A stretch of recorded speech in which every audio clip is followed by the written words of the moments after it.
আজকে বানিয়ে দেখাচ্ছি তালের পায়েস।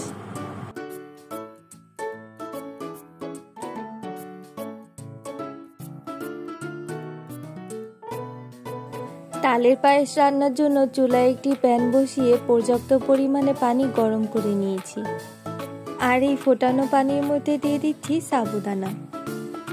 নেড়ে চেড়ে মিশিয়ে নিয়ে সিদ্ধ করে নিচ্ছি। কিছুটা সাদা ভাব থাকবে, তাতে কোনো সমস্যা নেই, কারণ এটাকে আমরা আবারও সিদ্ধ করে নেব। সিদ্ধ হয়ে গেলে একটা স্ট্রেনারে নিয়ে পানি ঝরিয়ে রেখে দিব। আর আজকে তাল রান্নার জন্য আমি 1.5 লিটার দুধ জাল করে অর্ধেক করে নিয়েছি। আপনি যত বেশি ঘন মিল্ক ব্যবহার করবেন আপনার তালের পায়েস খেতে তত ভালো হবে। আর এখানে অ্যাড করে দিচ্ছি 1 কাপ তালের পিউরি। তালের পিউরিটা আগে থেকে জাল করে দিতে হবে, কাঁচা পিউরিটা দেওয়া যাবে না। যে সাবুদানাটা আমি আগে সিদ্ধ করে রেখেছিলাম সেটা এখন পানি ঝরিয়ে দিয়ে দিচ্ছি। 1 কাপ দিয়ে দিচ্ছি চিনি, 1/4 চা চামচ লবণ,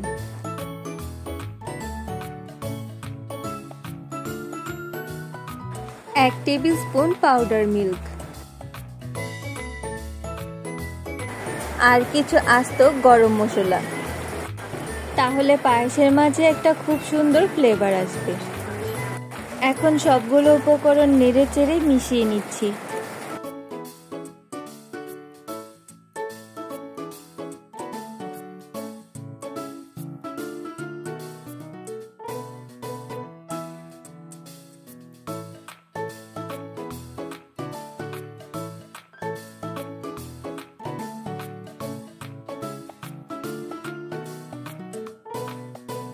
আর অল্প আঁচে জাল করে কিছুটা ঘন করে নিচ্ছি। আর মিল্কটা আগে থেকে ঘন করে তারপর পায়েসটা রান্না করলে পায়েসের স্বাদটা কিন্তু অনেক ভালো আসে। এখন মিডিয়াম আঁচে অনবরত জাল করে নিব।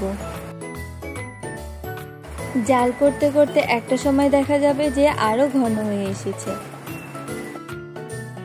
আর অবশ্যই তালের এই পায়েসটা রান্না করার আগে লিকুইড দুধটা ঘন করে নিতে হবে।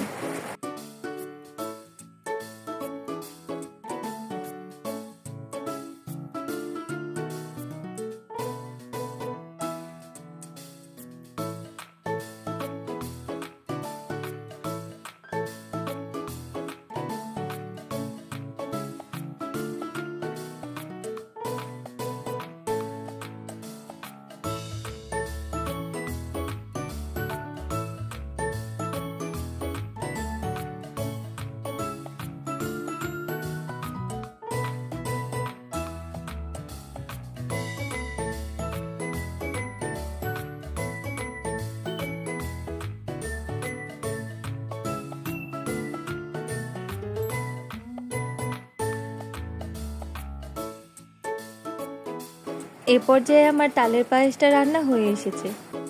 এখন এই পায়েসটা আমি গরম থাকা অবস্থায় একটা ডিশের মধ্যে ঢেলে নিচ্ছি।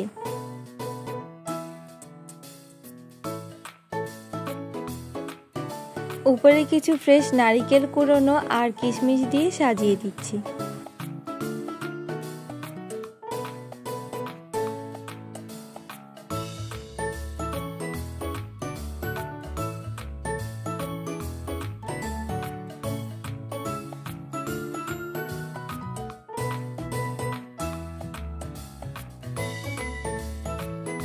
আজকের এই সহজে তালের পায়েস রেসিপিটি আপনাদের কাছে যদি ভালো লেগে থাকে তাহলে অবশ্যই লাইক, শেয়ার এবং সাবস্ক্রাইব করবেন।